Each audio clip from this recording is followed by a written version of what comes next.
I looked up why Publix smells the way it does. Nobody had an answer. Oh, man. Not even on Reddit. Maybe on Reddit. I didn't venture that far. I did a quick search. A lot of people just said that the seafood department smells gross, but I think that's... Every seafood department smells gross. Yeah. And that's also not the smell of Publix. No. What do you think it is? The rotisserie chickens and the fried chicken and the bakery? But that's every, like, even Kroger, all those places have fried chicken and those, like, rotisserie things. So I don't know. Man, I don't know what it could be. I remember when I went to Kroger and got a sandwich there thinking it'd be similar to the Publix sub. Oh, yeah. It's not. But why? I don't know why. Why It's is the Publix same. so good? It's the same meat, lettuce, and onions and stuff don't vary that much. No. It's got to be the bread, right? Yeah, but the bread can't be the only thing that makes a sub there better than at another place. Can't be. Then what is it? If I don't know. if somebody took all the other ingredients and just put them on a plate and said, "Eat this," I don't think you'd be able to tell the difference. Maybe with the lettuce because of the way Publix shreds the lettuce, but that aside, that's not taste and delicious. You know what we're going to have to do? We're going to have to get jobs at these places for like 6 months. Go behind the scenes and find out, sniff it out, pun intended, what the differences are between subs or smells of a Publix versus look, a Kroger. I worked at a Publix. It was my first job. I worked at Kroger. It was my lifelong dream in my 4 months at Publix to be a stock person, and they kept me as a bag boy. And one day I went on break and just didn't come back. Did they try and call you? Probably. It was before cell phones. Yeah. So I don't, Was it? You might have had a cell phone by then. no. My first cell phone, I think, was my senior year of high school, and near the end of it, or at least halfway through it, something like that. I was 15 when I was working at Publix. Yeah. When did I get a cell phone?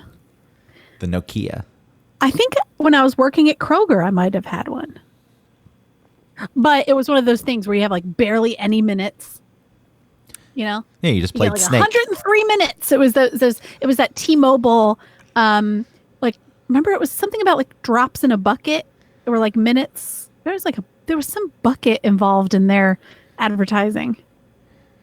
When I first got a cell I phone, think Jamie Lee Curtis was the spokesperson at the time, something like that. I forget. When I first got the cell phone, I forget who the company was. Then it turned to VoiceStream. Then it was T-Mobile. Oh, maybe we had VoiceStream too. What was the first And then one? it turned into T-Mobile. Yeah. But yes, you just played Snake on the Nokia. Oh, the best. What kind of cover did you have? It had roses on it, I bet. No, I didn't have any cover. I wasn't fancy. Is that the black phone? I think it was silver. Remember, you could take the front off and put any kind of front you wanted on it. I know, but I didn't buy stuff like that. I bought a blue one, dark blue. That was my that Razor was a fun phone to have. It was so sleek, and the buttons were so like thin feeling.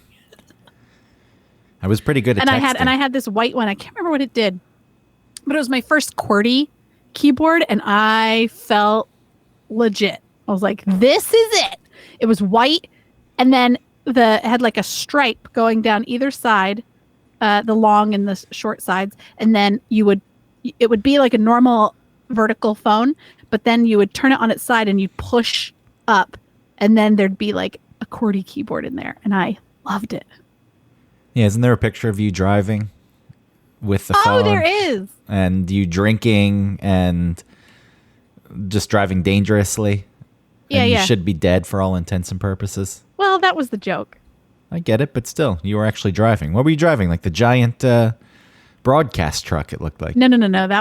I was driving a U-Haul down. All right, still, it's 400. still a big truck.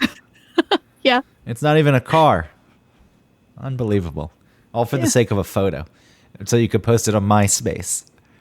Totally. Isn't this funny? I'm so funny on my MySpace. Yeah, look at this, risking my life and the life of others, driving this big truck by taking my hands off the wheel and pretending to use my phone and drink a Red Bull at the same time. And I'm so No, first, okay. distracted. I didn't take the. Michelle took the picture. Shout out to Michelle. I don't even know if she listens anymore.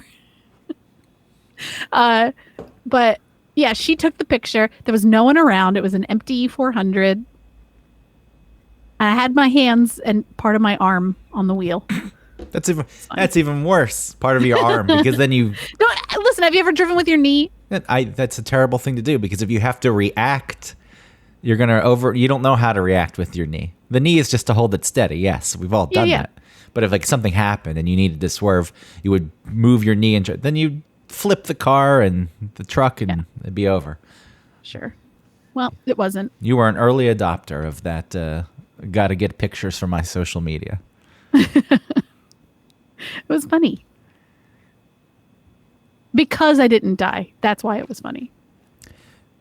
Well, yes, I can give you that. Thank you. But the chances were still there. Sure. I also was good at, I never got one of those full keyboard phones because I was good at texting with the T9. Oh, yeah. Did you know how to say certain things? Like you knew where all the letters were? So like you knew if you pressed, 7 3 times, you'd get to the T or whatever. I was texting before most people texted.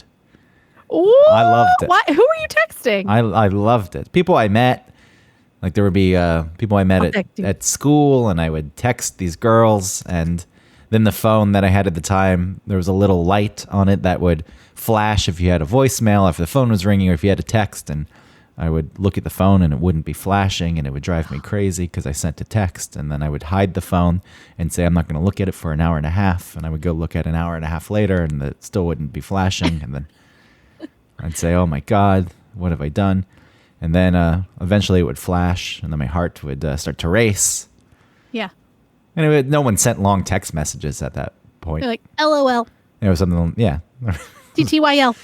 But then it's like, I got a response. Great. Yeah. So were you texting when you were as skinny as when you showed me in that picture earlier? No. No, you weren't texting then? Those pictures. Who is that person? Those pictures. Who is it? That was 15-year-old me. Yeah, I was very skinny. So skinny. I barely recognize you. And I feel like I didn't know you that far away from that age. 4 years. 16, 17, 18, 19, 4 years. I mean, that's a big 4 years, I guess. But man, you were just like... So Greg texted me these 2 pictures today. I was like, what is this? Why are you sending me these pictures of these strangers, these like tow-headed children? And I looked closer and I could not believe that Greg was in this picture. My cool Nike polo, buttoned all the way to the top.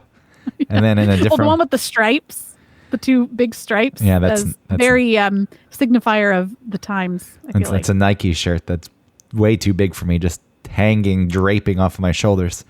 And then the other one's a Nautica shirt. Because Nautica was cool. And this face you're making. I have zero memories of these pictures being taken. Do you know where you guys were and why you were together? No. And the one that's in the restaurant, I zoomed in, and the thing on the table says Papa Do's. Papa Do's. Oh, Papa Do's. Oh, do you think that was the one on, like, near 285? On 85? Possibly. I have no clue. Papa Do's. I do not remember. And it's Why does it say 81 in this picture? Where? In the corner, it says 81. No, it says 97. Oh, that one does. Okay, the one before it says 81. Oh, I see what you're saying. Calibrate their camera. Maybe that was a cropped picture and it said 8 something.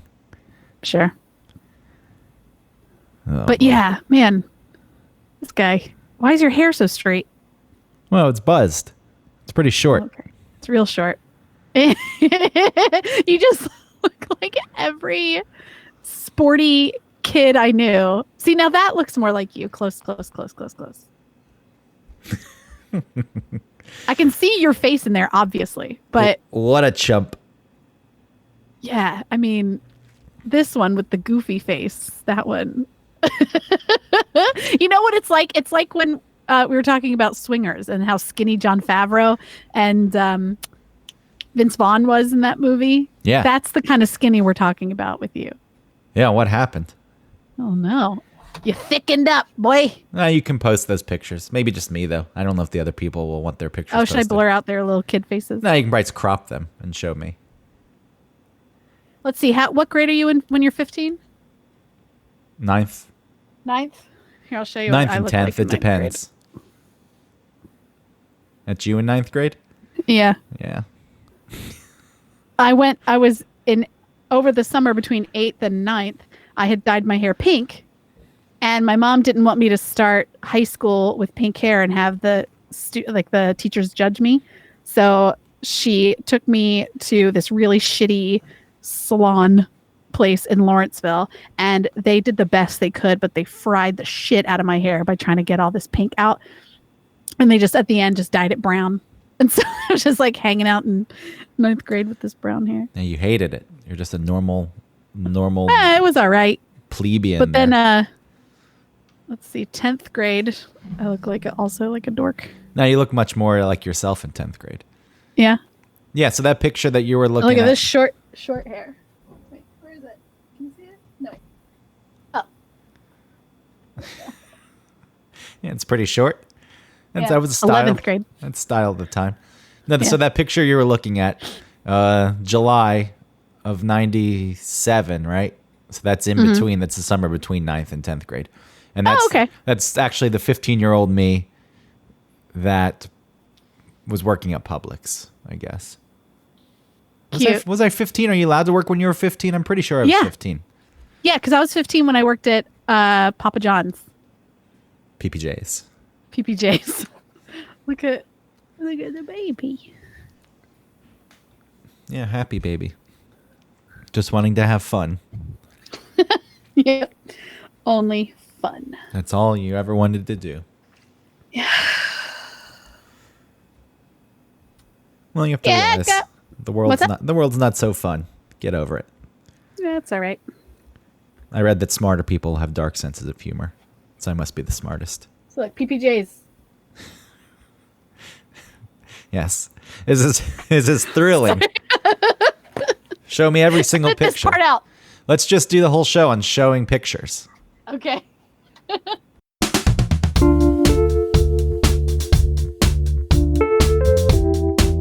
Welcome to One Topic, where we stick to one topic. My name is Autumn Fisher. My name is Greg Russ. I hand it over to you, Autumn. This is your week. I have done no notes. Great. My week. I'm glad that you're ready.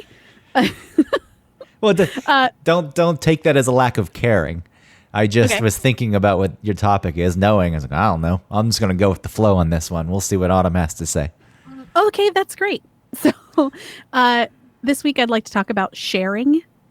And it's been on my mind lately, not just because I am constantly telling my kids to share, which I have sort of mixed feelings about, but lately, Ellie parks her little bike outside my door, and this neighbor boy comes around and he'll knock on the door. And sometimes he asks if Ellie can come out to play, but other times he just asks if he can borrow Ellie's bike. And at first I was like, yeah, of course, go ahead. But there's something now that I kind of feel like, no, I don't want him to take her bike all the time. I asked him if he ever had any other way of getting around.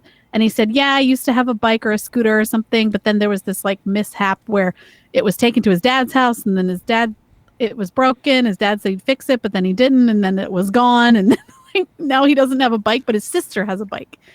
So he's always coming over to borrow Ellie's bike. And I just feel I want to be the person who says, of course, little kid who, for some weird reason that's out of your control, doesn't have your bike or scooter. But I honestly, truthfully don't want him to borrow Ellie's bike. I feel weird about that. What's the fear? That he's just going to break it or steal it? I mean, he can't steal it. You know where he is. No, but that's the thing. So that and that started making me think about other sort of issues I have with sharing. Like I said, I want to be the person who, is out to dinner with someone and they put the food in front of us and, the person you're with says, "Oh, that looks good." And I say, "Here, do you want a bite?" But I would never give away the first bite of food or the last bite. The first bite and the last bite are very crucial. But I feel protective over sharing my food. And that's something that I've had that I didn't realize that I had an issue with until I was around other people who were very into like, "Here, take a bite. Here, do you want some of mine?" That's because you're an only child, like a feral dog. It's the dog's used to having its food only. It is in existence, and you bring another dog into the house, and the other dog goes near the food bowl, and then suddenly the growling begins, the snapping of the jaws. Mm-hmm. "Don't touch my food."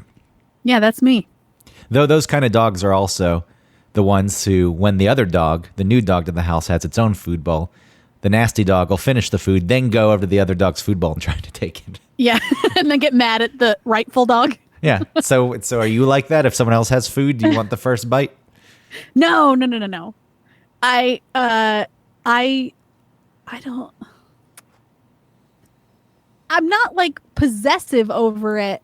Like this will be okay. It's more that okay. A dog has the food in front of him. The dog thinks that this is the only time I'm going to have this food. I can't let anyone else have it. That's obviously not where I'm coming from. I don't have any like starvation anxiety. But I think about the elements that are on my plate and how I want to make sort of like perfect bites sometimes. And if you come in with your fork, what if you take all the caramelized onions that I'm kind of saving for like a specific bite that I'm looking for? It's that kind of thing. You have a system in place, and sharing will throw that system off. That sounds like OCD.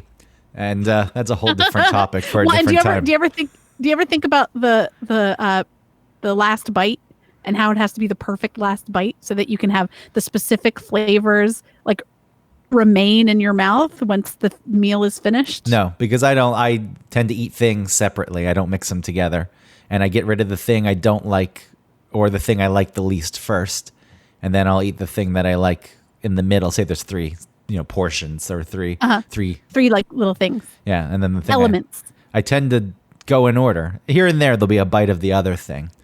But for the most, I mean, it's the same way with Skittles. I eat them in order. When it was lime, it used to be. Now that the green is apple, I still keep the same order. It's yellow, green, orange, purple, red. Though I've really become a fan of orange recently. Now that's an order of from your least favorite to most favorite. Yes. Okay. I mean, say that again. It's yellow. It's lemon. And then when it was the green, it was lime. It was lime, orange, grape, cherry. Ew, cherry's your favorite? The red's cherry, right? That's correct? I don't think it's cherry. I think it's strawberry. Maybe I think it's cherry. Not cherry because I hate cherry flavored things, but I love cherries. I hate cherries. I mean, I'll eat them. What about Rainier cherries? I don't like fruit for the most part. Bananas. Like bananas? And apples are the two that I eat. Bananas I like in real life, but hate banana flavor. And I like the bananas and runts. Oh, those are the worst. Actually, in the order of runts, that would be the last one I would eat. I think the banana. If it were for me, least to best, that would be the first. I would suffer through the banana to get to the lime or the strawberry or something. Ugh. Oh, but you like overripe bananas. So that makes sense because the riper they get, the more like stronger that banana flavor becomes. And I don't like that. I like it right before they get freckly. No, not even right before. Like 2.5 steps back from freckly. Oh, I was just eating some. They were so close and so ripe. They were so close to rotting that I ate some. I thought it was delicious. The next day, a fruit fly showed up. I was like, okay, now it's over. I'm trying to look up this red Skittle. It's strawberry. You're right. Okay, so that makes it better. Yeah, that does. I don't even know what flavor it is. Just red. Just red. That's what I know. Anyway, back to the sharing. Yeah. Food, I have no problem sharing. I'm not protective of food. In general, I don't like to share things. But I always believed in the rule that you can't expect people to share with you if you're not going to share with them. So quite often, I just wouldn't ask people to share anything with me, especially as a kid. I didn't want to lend my stuff out, and I just wouldn't ask to borrow anything from anyone else. And that was partly because yeah, it ties into having not necessarily a system, but it's these are my things. They're in an order that I like, and if something goes missing, this is my attachment to inanimate objects. Also, I was like, that feels like I'd be very anxious if I lent this thing and never got it back. See, now I don't feel like that's the same thing as sharing. That's sharing. Sharing a toy or something or a video game as a kid. No, but what you're talking about is like lending someone something. That's sharing. How are you going to say that's not sharing? You want to limit the scope of this show so that we're done in 15 minutes? Then I think that you should just lump that in with sharing. Don't threaten me. I'd say I'm not threatening anything. That is sharing. Well, sharing your food isn't really sharing. What's your definition of sharing? Giving it and not getting it back? No, in person sharing in a moment, not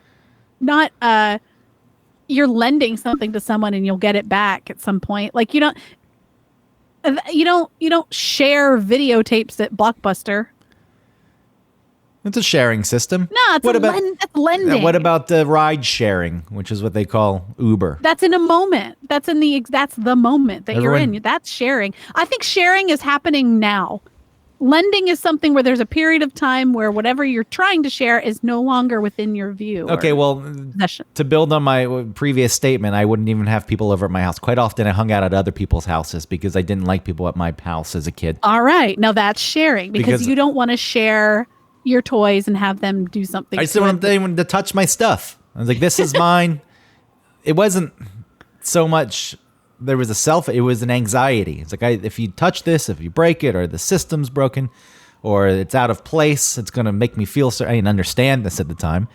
I just reacted. I was like, no, I don't like hanging. And I also liked people leaving when I wanted them to leave, and quite often they wouldn't. And if I was at someone else's house, then I can make the decision. I'm done now, and I'm leaving.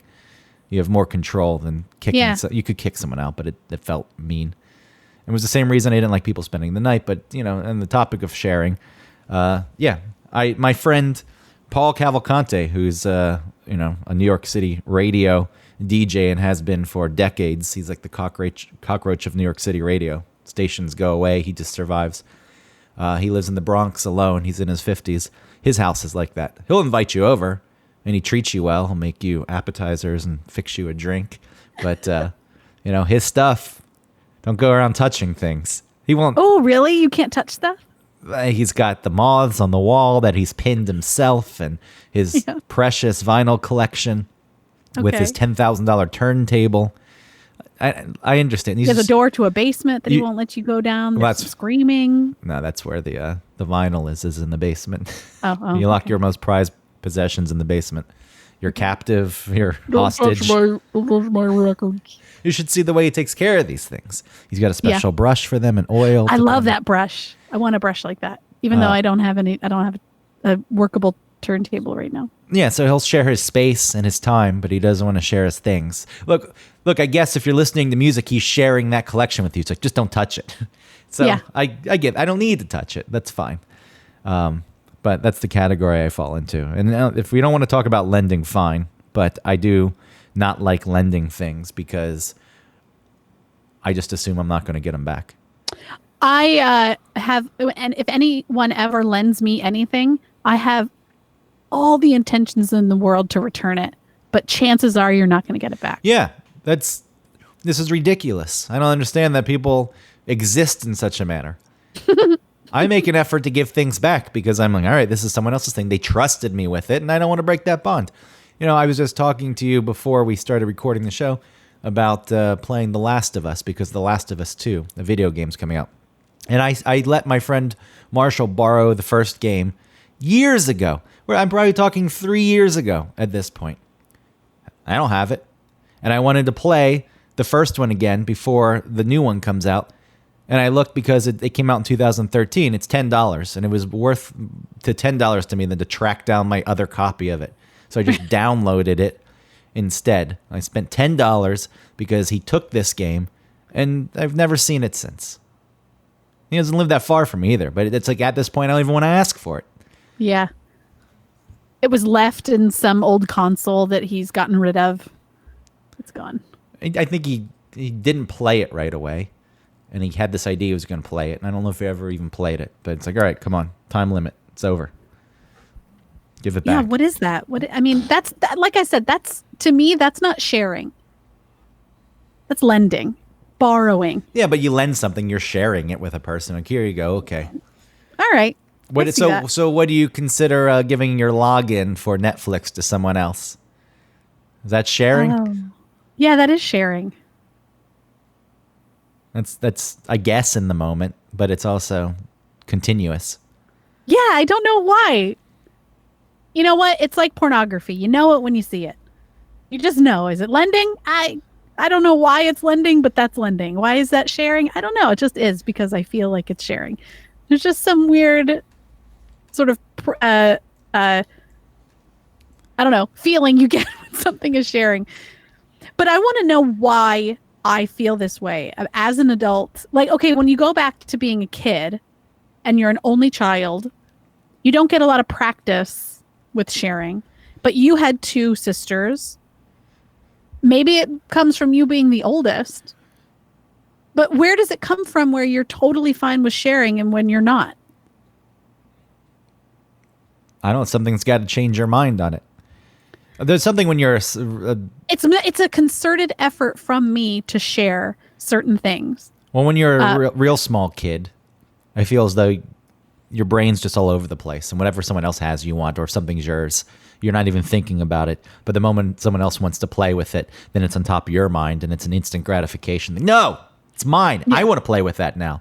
And Yeah, that's something that Ellie and Pete go through all the time, where Ellie is not touching or thinking about whatever object. Look at this and now thing that's that been is hers. yeah, sitting and under then the. Pete has it, and she's like, "Whoa, no!" Yeah, look at this toy that's been sitting under this chair for Yeah. 5 months that you look at every day and don't ever think about playing. Yeah. And then suddenly your sibling And wants there's to a play lot with of it. talk about, but that's mine. I'm like, you're totally right. It is yours. But he's playing it with it right now. It's no big deal. He's like, but it's mine. And then he'll egg her on and be like, it's mine. I'm like, shut up, Pete. So growing and being able to share is maturation. Because it sounds like the instinct when you're small is just to not share. No, so that's Yeah. built in for some survival reason, probably. Nope, resources are light. I've got this, it's mine. And sure, adults will act like that also if the resources aren't Yes. abundant. But when they are, I think you realize as an adult that, okay, there's enough. I'll share. I have this thing. I don't necessarily need it right now, or you can have some of this, or you can partake in this. Well, that reminds me of something I wanted to bring up, which was I always imagine, not always, I have imagined myself in like a bomb shelter scenario. And, you know, you run into the bomb shelter, you close the door behind you, and you realize that your neighbor's knocking on your door because they want to be protected. And I don't know if I'd open my door. I want to be the person who would open the door and share the safety with them. I want to be that person. Well, it depends on how many canned goods you have Yeah. and how long you think the disaster is going to last. So if you thought it was going to, like, all right, this thing has happened, it's going to last 4 months, and I have a year and a half Yeah. of canned goods here and water, would you let the person in? I guess I would, yeah. And then if Maybe it has, if I had 6 months resources and it was projected to last 4 months. First of all, how would I know this information? But let's say that's what it is. I don't know if I don't know. you still gauge it. You don't know for sure, but you estimate. Yeah. You make an And estimate. You honestly, estimate. strategy wise, maybe that neighbor doesn't want to come in, because if anybody's getting eaten first, it's the neighbor, stranger neighbor. If anyone's getting eaten first, what kind of Yeah. scenario is this?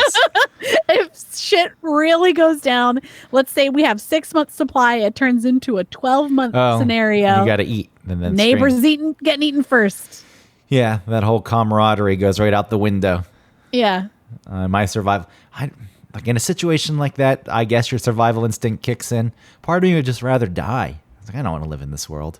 This world Yeah. where What's afterward? we're in a bunker. Like people couldn't even stay in their apartments during COVID. And like still, like you had the ability to go outside some, go to the grocery store, windows. If you're in a bunker, can you imagine that? Oh, that's a And great point. You're just stuck in there for months. Is that a life worth living? That idea seemed so foreign until this pandemic happened and we were all self-quarantining. And if it were a worse pandemic, then you would have seen people staying inside more, but the grocery stores would have been insane. Like if the mortality rate, you're not getting any sharing then. Like you saw people. That's a great point. Think about all the people like I did. Okay, so maybe this redeems me a little bit because I did not run out to the store and over purchase toilet paper, take out a whole shelf of Clorox disinfecting wipes or something. I didn't do any of that. And I also didn't expect anyone, like when I was running low on toilet paper, I was not expecting anyone to give me toilet paper or even for the stores to be restocked. I thought it was shocking and surprising that for so long they still didn't have toilet paper. But I didn't run and like hoard any of it, and I didn't expect anyone to give me any. I felt very like I installed this hose on the back of my toilet to use if I needed to, if we really were running out. It just seems so messy to me, the hose. I'm all for a bidet, but the hose seems messy. But anyway. What, because of the dripping? Yeah, and the spraying. Yeah. But okay. It didn't work as well as other types of bidets. So, I mean, that illustrates a point right there that people revert back to children. Like the toilet paper was unfounded. It was just a report for some reason. And that word spread pretty quickly, toilet paper. And then the moment you realize that toilet paper is going fast and you see some, then you're going to act on it. And you're not going to share. People did argue, right? And they fought over them in the stores. There were videos. Yeah, it's outrageous. Mine. Yeah, the little child. The little child is back out. Mm-hmm. Which, people want to know why I'm cynical. It's this kind of behavior. I expect more of human beings with our superior intellect and ability to critically think. It all goes to shit so quickly. And I would just want people to understand that, all right, there's natural inclinations here, but I do have this ability to think and act differently because I'm an intelligent being. And people, it's a battle. That's hard. That requires work. And people end up not doing it and just acting like the stupid animals that they are. And that makes sense, right? Because those instincts come from a more central inside core part of your brain. That is the caveman instincts, right? Like eat, fight, fuck, steal, whatever you have to do. I understand that. Yeah. But, so when you gauge the situation. Go ahead. Gauge the situation. Look, I'm not saying that if things really got bad and my survival, put aside this idea that maybe I wouldn't want to live, but your survival instinct, I would assume, would kick in. And if there were people around you that you loved and wanted to protect, then you probably, wouldn't want to die either. I'm not saying if it got really bad, then that I wouldn't, revert back to that kind of behavior. But like this toilet paper thing, it's like, think for a second. Yeah. Come on. What the hell is wrong with everyone? People show their true colors. I thought that people freaking out over toilet paper was the stupidest thing. I mean, obviously until I didn't have any toilet paper, but at the same time, I thought people, if you really are afraid of the supply chain breaking at some point and you really are going to have to survive on something, what do you think toilet paper is going to do for you? You know what should have been out of stock is tons of canned goods. Mac and cheese went out the door for some reason. It did. Yeah, but that makes sense too. But also what do you think? Butter, you need butter, you need milk, toilet paper is the thing you're freaking out about? Really? All right, so look, it looks like it's not built in to share naturally. People don't necessarily want to do it unless it's with the people that they're close to. The tribalism part of things. So maybe that part of my brain didn't get a lot of flexing. Okay, let's go back to your food situation. Mm-hmm.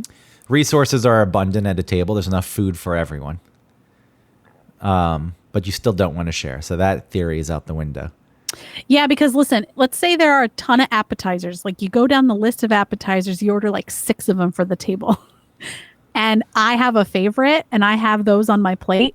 And then somebody else wants some of those. Listen, I wouldn't have taken the majority of them and said these are mine without anyone else getting some. But if there was someone else in the same mindset as me about the specific food, I would not want to share that.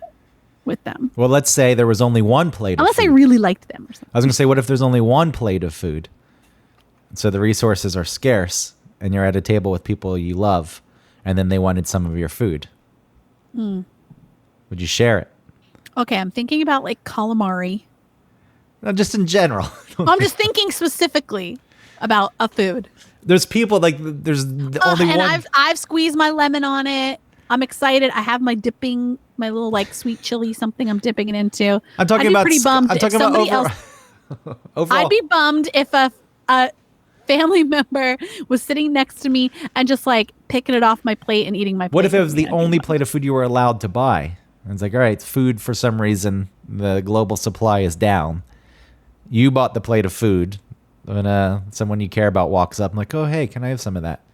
I mean, okay, yes. I mean, in dire, And then a stranger, though, comes up. You're like, no, yeah, get totally. the No. fuck out of here. Stay away from my food. That's creep." tribalism, right? Yes. Yeah. So, To survive. I mean, that's what we're trying to do as humans in 2020 is fight these ancient instincts. And I think that the sooner that we all recognize that in ourselves, that we'll be able to see it in others. And then we can work on on moving forward, right? Because if you are upset about something, and obviously we're talking a little bit about like this pandemic, all the racial things that are happening, all of the responses to those things. So many people are just responding with this instinctual like anger or fear instead of thinking of how the other person might be reacting to what's happening for them. And so if both people are just reacting to their own things and never thinking about how things affect each other, then how are we ever going to move forward? well, I mean, it's going to take a lot of people. And there are signs of hope, I think, happening right now that people Yeah. seemingly do want to share equality. You Yes. know, on that topic, I know our last show is about this quite a bit, but if you think that everything's equal and then you are against the idea or you're uncomfortable with the idea of sharing the kind of life you're able to live, it's because you feel as though you have something to lose. Interesting. Why would you resist otherwise? Like, no, things Yeah. they're already equal. It's like, I think somewhere inside you know that maybe it's going to be a little harder for you if things actually are equal because you're in a position where they're easier for you right now. See, now I can understand how someone would hear that and be kind of offended, right? Because you're saying that I don't know myself. People don't know themselves, or they do know themselves and they don't admit it. That's what people do. Let me Yeah. take that back. People know themselves. There's a reaction of sorts, even a subtle one that they pick up on, and maybe they're not exactly aware of it, what it is, and that's what sends you down that path. Because you don't want to be uncomfortable, you don't want to face it. You want your life to That's be true, the easiest. yeah. Look, my life is set up in this way. Your life is your life, and it doesn't affect me so much, and it's so easy to dismiss I other think people. where I started personally making progress with myself was stopping and thinking about my reaction. I think a lot of people have their first impression or their first reaction to something, and if it makes them uncomfortable, then they explain it away and blah, blah, blah, you know what I mean? They don't want to deal with it, or they blame someone else for having that feeling and how dare you make me feel these things, that kind of thing. What helped me the most was being okay, like just listening to my first reaction and then thinking about where that came from. And if it did come from someone else, why did they get me to react like that? Where did that come from? It's all about you have to look in on yourself, because then it truly is, it like really helps you understand humanity as a whole. Here's what it feels like to me. Someone's on their hands and knees. You're sitting on your couch. They're on the hands and knees in front of you. You have your feet on their back, using them as an ottoman. And they say, hey, can I please get up now? My knees hurt, my hands hurt, my back's starting to hurt. It's like, no, because you're comfortable sitting that way. Yeah, I'll lose my. But where I like put my this. feet. I enjoy sitting like this. So no, you can't get up. That is the equivalent of this. Like you're gonna. That is why Yeah, people. I don't think so. Yes, this I ties know what in. you're saying. This ties into our topic overall. I mean, because the idea that sharing is a construct that's promoted, that's supposed to be an elevated level of thinking amongst humanity, which for some reason it stops with sharing. It's like that. There's good intentions, like be aware of yourself and others and share things, and then that's the end of it. It's like no one ever continues or tells you or tries to teach you that you should continue your self growth and try to understand your impact on other people in any way. But it's a weird thing to put in front of people. And it does tie into this idea that we're supposed to be beings that have the capability of looking out for one another, even though the instinct goes against it. And I think this wider discussion plays into that quite a bit. I don't want to share the comfort in my life. And maybe it's not that you don't want to share it, but it's like I don't you think would have people to are- give it up. I don't like the analogy of the person on the couch with their feet on the person on the floor. I think it would be better to say there's not enough room on this couch for you. Okay, so they're You sitting know, like on the I'm floor. comfortable. I like to put my I like to I like to lounge. put my my papers to the right of me on this cushion, and my computer is over here because it's charging on the wall. If you come sit down, where will my computer go? You know, where will my papers go? You're gonna, and then all your friends are gonna have to sit here too. Like, oh, you know, it's. I think it's more that, because then you're not sort of demeaning the other person. I mean, I'm not saying that there aren't people that do have that mentality, but I think a lot of the people who have that sort of what is it, internalized racism, or like racism that you don't even realize is happening, you know, sneaky racism. Are you talking about Uh, systemic racism? yes. Okay, That- fine. Look, if you don't want to use, I see what you're saying about my analogy. It wasn't like, supposed to be taken. Oh, sure. You're lounging on the couch, and Yeah. you like lounging, and someone wants to sit because they're sitting on the hard floor and their tailbone hurts. Like, hey, Aw. now I'm enjoying my Yeah, you're lounging. like, hey, you know, I used to sit on floors. My tailbone hurt, but I was fine. Look at me. I'm on the couch now. You can get your own couch too. Yeah, it's a lack of sharing. And I started out on the floor. look, there are these battles that we all have to go through. My And- mom was raised on the floor. Yeah. It wasn't even a hardwood floor. It was a concrete floor. Oh, It was gravel. look at me now. We lived now in, I'm on a couch. It was a gravel floor. You should be so lucky that you have a hardwood floor. If you had a carpeted floor, you should just not even strive for anything else at that point, because the carpet should be What's good the enough. difference? Yeah. And some people have couches. Not everyone gets a couch. But, these are behaviors that we're supposed to work. I guess you can make your own choice, right? You're an autonomous being. Yeah. I don't think that anyone should have to give up something that's theirs if they don't want to. It just bothers me when they don't. I think I use that as a way to judge the character of a person. Again, depending on the situation, you have to look at all angles and understand what the circumstances are. But quite often, you look at how a person treats other people. And if the situation doesn't really call for them being selfish and self-centered, then it's like, all right, get out of here. And then my cynicism grows and my hope dies a little bit more. Well, I hope that you don't judge me, because I really do know that this is a thing about me and that I don't care for it. Okay, well, look, the food thing also is someone acting like they have their own food, and then they act Yeah. like they have a right to your food. So in that situation, all things being equal, and Yeah. just saying, you look at the circumstance, like, hey, wait, what if asking is one thing, just Ugh, reaching if over. somebody took my perfect last bite that I was creating, like I was waiting for these certain bites to be the last ones, and then if someone comes I will be so sad. Not so sad, but just like, oh man, I was saving that. I like when there's shared food and there's a last bite and then nobody takes it. And then there's like a principle, right? It's like, I actually want it, but I'm not going to be the person that takes that last piece of calamari. I will ask. Yeah. Well, it Does depends. anybody else want this? But then there are other people that do want it, and they're like, But oh no. if they sorry, say you no, want too it, bad. so- That they say no. If it's the last piece is the tentacles, they can have it. I don't want that. Oh, I like the tentacles. What, you only want the heads? Yeah. You want the rings. the rings, Yeah. the pig anus. Why is that a pig anus? There was a report once that fake calamari was actually pig anus. The ringlets.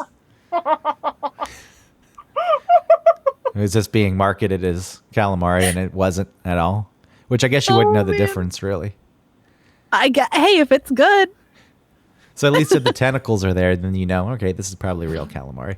I don't even know. I don't know the validity to that report anyway. Okay. It was there, but pig anus? Why pig? I feel like there was some retraction. It's about their the right, buttholes are it's probably the perfect shape. The right size. A cow's butthole's too big, and a chicken's doesn't really have a butthole, just has a hole where everything comes out. Where does their poop? I don't understand. How does their poop come out of their egg hole? Just all pours out. Think about that next time you're eating some eggs. I mean, the shell's on there. So. I don't understand the tubes. Look up a diagram. I'm sure you could find. I don't remember the info, obviously, but I think that there was a magic school bus where they went inside a chicken's butt. And they. What was that teacher's name? Frazzle? Oh, Drizzle? Yeah, yes. I feel like I was a little too old for Magic School Bus. I was too. I watched some episodes, but I was a little bit too old for it when it came out. Yeah. I watched a lot of things that I was a little too old for. Like I watched Blue's Clues. I enjoyed Blue's Clues very much. You liked Eureka's Castle, didn't you? Oh, no, I was not. You and I were both not too old for Eureka's Castle. Yes, I did not like it. Maybe it was because I liked Pinwheel. I stayed home from school and would watch Eureka's Castle. And there was this Snow White episode, but it was like, you know how they would have these basically like Japanimation cartoons, right? In between the puppets or whatever they were. And it was a real sexy version of Snow White. Like the evil, the queen came around to find Snow White and was selling corsets instead of an apple, and then was like having Snow White try on a corset, and she was pulling it tighter and tighter, and like her bosom was getting like tighter and tighter, and she suffocated Snow White. Like she passed out. And I don't know what happened after that, but I was like, whoa. I knew even then, I was like, this is kind of sexy. This is too sexy for this show. Bondage. Yes. Man, Japanese love that shit. I'm surprised you're not into it. Tie me up. I love the knots, the ropey, red rope knots. Getting back to our topic. Yes, sorry. I mean, sharing yourself, though, too. I'm not talking about sex. I guess we could get into that, sharing yourself. I was just talking about thoughts and feelings. And for the longest time, even still today, I don't share a lot of myself with people. We do this show. A lot of me is out there. So I guess I share it in that sense. But I always feel more as though it's like I'm talking to you and I share it with you. And it's like, oh, now other people know. But like people that I actually know in my life, I don't necessarily tell people I do the podcast. If they did some research, I'm sure they could find it pretty easily. But I do feel as though that people I work with, I'm still somewhat of a mystery. Like I don't reveal things. People don't know I do radio. They don't. And that's kind of how you got cool in high school, right? Where it was like you weren't giving a whole lot, and so it made you mysterious and more interesting. Yeah, it's more, it's like I don't need to. I'd rather not be an oversharer with my thoughts and feelings constantly. Because those people can get really annoying. There are certain people in my life who I have that kind of relationship with, and I will share those things with them because I trust them with those things. And I've mentioned before, I don't even talk about the music I like much with people because I like it. And if someone else because they're so judgmental with music, people. My tastes are the best. Your tastes are dumb. How could you like such a thing? It's like, I like this. And you saying that will have too much of an impact on me. And I hate that you would have that much control. And maybe that's something I need to work on and not care as much. But, look, this is mine. I'm keeping it to myself. You don't. That's interesting because I am definitely not like that. I will share. I have no boundaries when it comes to something like that. If you open the door a little bit for some, to talk about something that's embarrassing or to say something crazy or to like be silly or whatever, like, or even just to talk about real things, like not just like dinner party, stupid, nothing talk, but like real things, I'm in, and you will know who I am. So I have no problem sharing my ideas or my thoughts or myself in that way. Yeah, you do seem to enjoy that. Like that time my mom just dumped all her shit on you without even saying hello. It was just you show up and then talking about how my sister's pregnant and so I forget what Literally, I walked up these little steps from your garage to meet your mom for the first time. Greg and I have been friends for like 18 years. I've never met his mom. I walk in and she says, I'm like, hi. And she said, which sister was it? What's her name? Kristen. Kristen, thank you. Kristen, she's pregnant. She's got high blood pressure. We're worried about her. Yeah, like, then she tells you about how her dad died in the hospital, was maybe at fault. And it's like, wow, Yeah. you're really dumping all this shit onto her. And, that's something that's like, maybe don't share all of that. Especially someone you don't know. Maybe you exude trust. It's like, oh. Yeah, because I didn't mind at all. Yeah, I would. Like, look, I was like, that would tire me out. It's like, I don't have time for this. I don't want to hear all this. I don't know you. I don't want to expend the energy on you. Now, if we got close, then okay. But even if you get close to someone and they're constantly, that's a sharing that needs to be a mutual sharing. It's like, yeah, they can dump their stuff on you. But if it's all one-sided. Yeah. And I guess I didn't mind with her because, I don't know, it felt like she was in a crisis at the time. Yeah. She was. And has been. It actually, she called me this morning and I didn't answer the first time because my sister Kristen had already texted me. We're not going to get into this in detail because I just, but the shooting in Atlanta with the guy who fell asleep, the black guy who fell asleep at the Wendy's and the cop who shot him was the same cop. Well, actually, never mind. Now I'm giving away too much information, private information for other people. Let's just say that somebody who's, close to us was arrested by that cop, the cop who shot the guy. And, this court case has been hanging, and it turns out like that cop was an asshole to him too when he was when he was arrested. And then so my sister wrote me a text like, hey, guess what? And she filled me in. And then my mom was calling, and as I knew that's what she wanted to talk about, which then would just launch her into other diatribes against whatever was on her mind. And even when I ask her not to bring up things, she does. It's like, it's too much. So I didn't answer. And then she called again like an hour later, and I just answered to get it out of the way. But that's exactly what it was. Like, you'll never guess who that I was like, yeah, I know. I understand.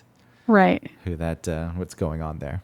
Oh, no. But that's the thing. It's like, this is my own mother. It's like too much. It's like, stop. Yeah. Yeah.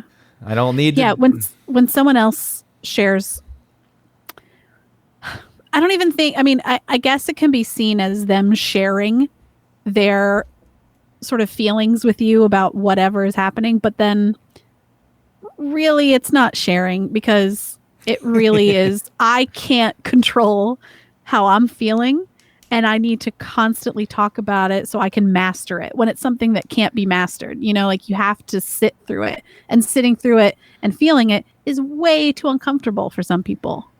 Yeah. Not to say it's not uncomfortable for anyone. It is uncomfortable. But you have to condition yourself to feel those things that you don't want to feel so that you can process them and move through them. And then. But also, my preferred method of just shutting down completely and not sharing anything with anyone, that's not good either. Right. That's just working in the opposite because I'm aware of the fact of what that's an imposition on other people, and I don't want to be that. But it's also. Yeah, it's not healthy. Like there's a middle somewhere. Because people want that. What your mom might be doing is literal, like just actually dumping her feelings onto you because she can't sit with them.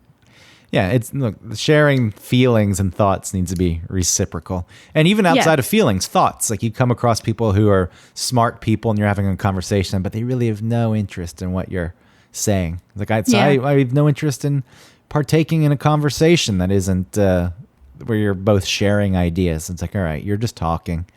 You're waiting for me to take a breath.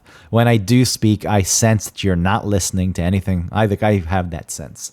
Oh, totally. It's like, no, I look, and then I'll just stop talking. Quite often, it's been said that I'll sit there in silence. It's like, I gauge it. I gauge the situation. Yeah. It's like if it's not an even share of ideas and thoughts and feelings, I don't care. I don't want to partake in it. And that's me shutting down and, you know. Well, in those situations, what are you supposed to do? Teach them that they're No. annoying you by not listening? Like, no, you just have to say, all right, I'm going to pull the parachute and get out of here. Yeah. Hopefully it's That's the wrong phrase. I was trying to think of like when you're in an air freight, a pilot and you press the eject button. Yeah. It's like Wait, what's happening? Am I having a stroke?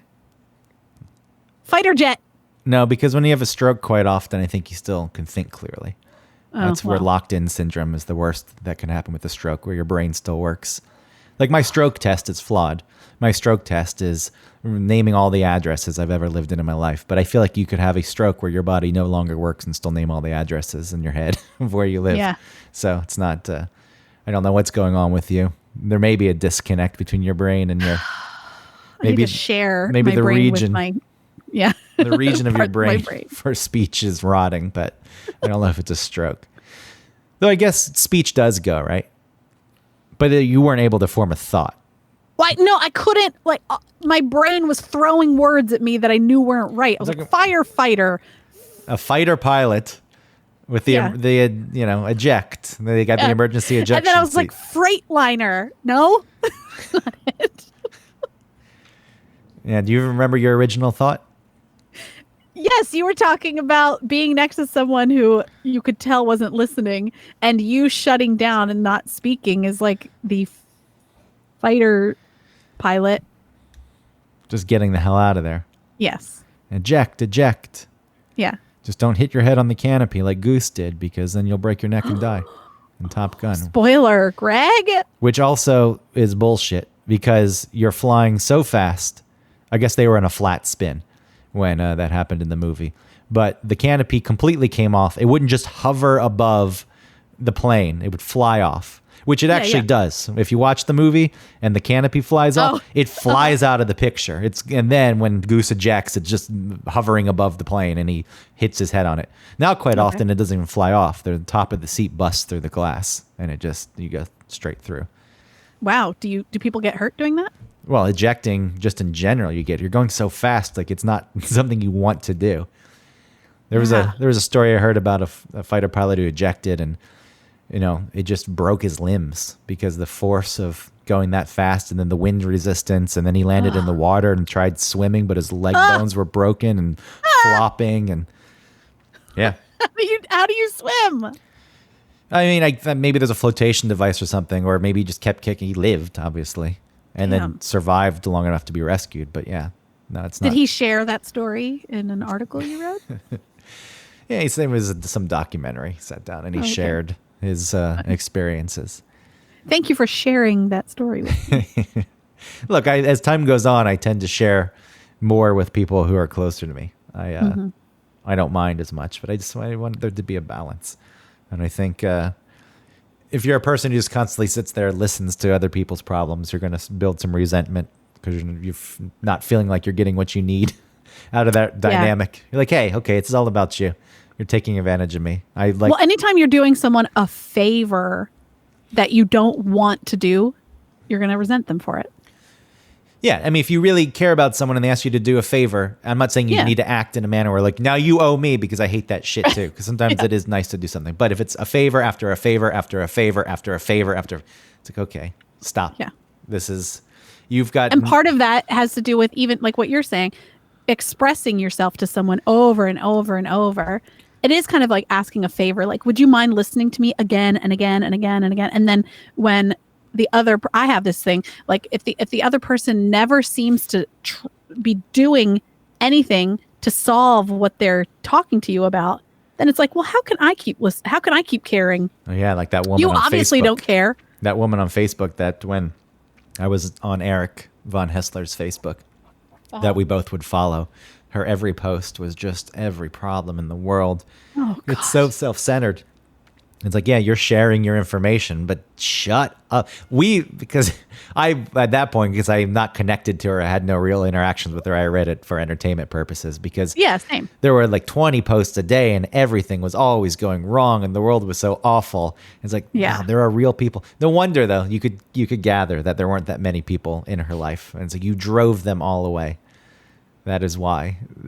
And that's just because there's a lack of self-awareness. You're just self-absorbed, but there's no self-awareness. You don't realize what you're doing to other people. That's probably a survival thing, right? Because I think that this person in particular probably did have some sort of like traumatic past. And so the only way to survive is I can only worry about myself. So she didn't think about how her dumping on I think you'd be kicked out. If you go back to, humans living in tribes, she'd be kicked out. It's like, what are you bringing to this tribe? I wonder what the ties. I don't know if I'm sure some of their own were sometimes exiled. Like, you're done.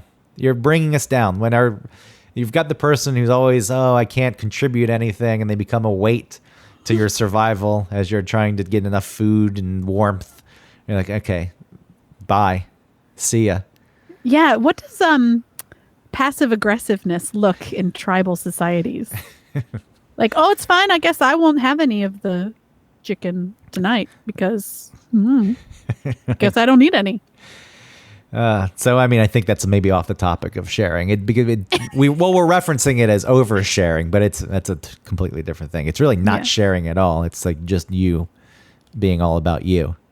So it's a lack of sharing, even though it's on the outside. It's like, well, they're sharing a lot. It's like, nope, they're self-absorbed, and I don't really want anything to do with that person. No.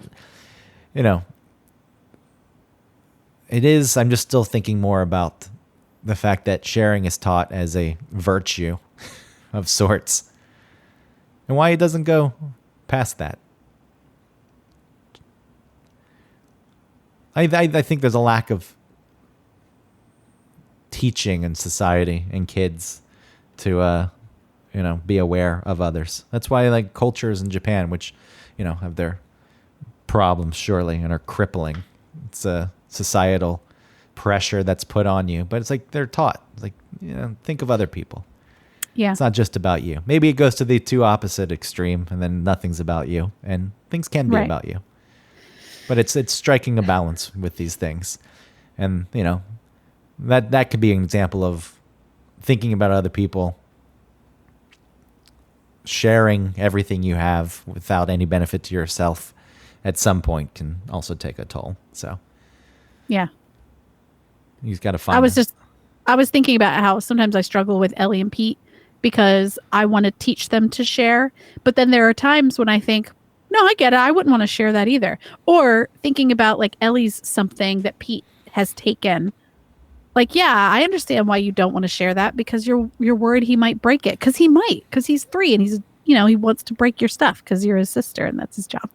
Yeah, but that's allowed too. I mean, with kids, they're, I don't even know what age it comes into play where they actually realize that they're not the only creature in existence. Like they know they know that you're 8 or 9. They know that you're alive as their mom. They know that the brother exists, but it's like it actually is, part of your brain forming, right? It's like, oh wow, I understand that my actions do have influences on other people. So telling a 3-year-old, trying to teach a 3-year-old why you need to share in the virtues of it's not going to really do any good. I guess you can start to just instill it and hope that there's some kind of foundation for later on. But well, I try and do it with Ellie. Like even with all the stuff that's happening now, I gave her an extremely light version of a little bit of an explanation as, like what is Black Lives Matter? Why are people protesting? What is happening? And her first question was like, but a police officer would never kill a kid, right? Like, no, a police officer is not going to kill me, right? Like, no. Yeah, she made it about herself, but she hears something that's scary. Yeah. And then applies it to herself. Right, because she has to, right? It's the only thing she knows is to bring it back. But that's, to me, that was a marker of where she is mentally. But overall, I mean, like that goes... People hear something scary, a pandemic, and then they apply it to themselves. What do I need? Oh, toilet paper. And they don't care about other people. What if my neighbor needs toilet paper? Well, too bad for them. Use your hand. Yep. Sorry. And that's, I'm not saying it's easy. I'm making toilet paper soup tonight. I'm not saying it's easy. You're fighting against nature Right. in these situations. And it may get so bad at some point the situation calls for you to not care about other people as much as the people who are part of your tribe. But, while that doesn't exist, if I see someone striving and trying and struggling and not meeting expectations, theirs or mine or whatever, but mine at that point, like, you're trying. So my expectations are nothing more than that. And I can appreciate that with a person. But yeah, you see a person just not caring and only thinking about themselves. Yeah. And I do feel like that happens too often. And anyone who thinks I'm negative and cynical, it's like you're in denial is what's really going on. Because I don't think I have a tendency to get overly negative. I can go there at times. But in my view of the world, really, I think is more of a hopeful view. And I notice things that I find for myself to be, beautiful. I was like, I'm not going to share that shit with you because you're going to ruin it for me. So, when we do talk, I'm going to talk about what an awful person you are because you are. And I know that's the thing I think you said in the beginning, like maybe that's something you should work on. Well, a lot of people. It's to not be so swayed by someone's, disinterest in something that you're interested in. But it's also part of me, this is my ego. It's like, you don't even deserve it. You don't even deserve what I've got inside. I'm not giving that to you. Yeah. And I'm not asking anyone to prove themselves outwardly in like some obstacle course, but like there is a test. It's like all right, I've watched you and no. See, I'm surprised we're friends. Yeah? Yeah, because I'm surprised you like me. I can't deny that there are times that I found you very annoying when I was younger Yeah. and didn't have a good grasp on things. And you were just always cheerful and wanting to share everything. I was like, I don't have time for this. But then it was also, because I didn't understand myself so well. So I couldn't take that from you. Yeah. And do anything with it. Because maybe it just made me feel bad. I was like, ugh, this person, what do they see that's so great? And then maybe I should be feeling that way. And then you feel bad that you don't feel that way. I don't know. Right. I can't try to break that down now. That's Yeah. a different topic. It's too for a long different ago. time. Wrong topic, too long ago. All right. Well, Yes. Thank you everybody for listening to One Topic. Thanks for letting us share our thoughts about sharing with you. If you like us, please go to our iTunes page and rate and review us. Also, please support our sponsor, hoffandpepper.com. Use our code OneTopic15 to get 15% off some hot sauce. And thanks. Bye.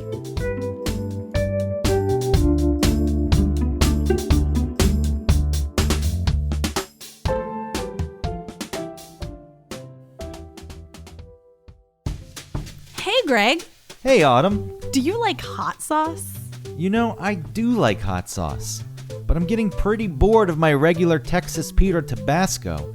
I'm looking for a local sauce without any additives or extracts. A company that uses local peppers so it's as fresh as possible, and a company that really cares about the integrity of the sauce and where their ingredients come from. Definitely. And hey, while we're at it, I don't want a sauce with too many ingredients. A lot of other sauces out there, they have all kinds of fillers. So I'd love to find a sauce with, I don't know, let's say no more than 5 ingredients. I mean, it's crazy, but there's gotta be a company out there that hand processes their sauce. Bottling and labeling every bottle themselves. I'm probably asking a lot. Well, you really are, but there is a hot sauce out there who only uses 5 ingredients, What? 0 fillers, Huh? additives, or extracts, and who bottles, labels, and packages everything themselves. It's called Hoff Sauce. What? They're a small batch hot sauce company out of Chattanooga, Tennessee that's won Best Louisiana-style sauce in the country.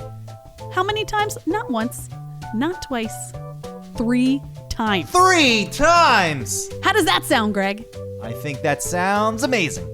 You know how you can get your own bottle of hot sauce? No, tell me please now. Hoffandpepper.com. And not only am I giving you the gift of the best hot sauce that you'll ever taste, I'm going to give you 15% off if you use the code ONETOPIC15. Hold on, that's Yes, get a pen and paper.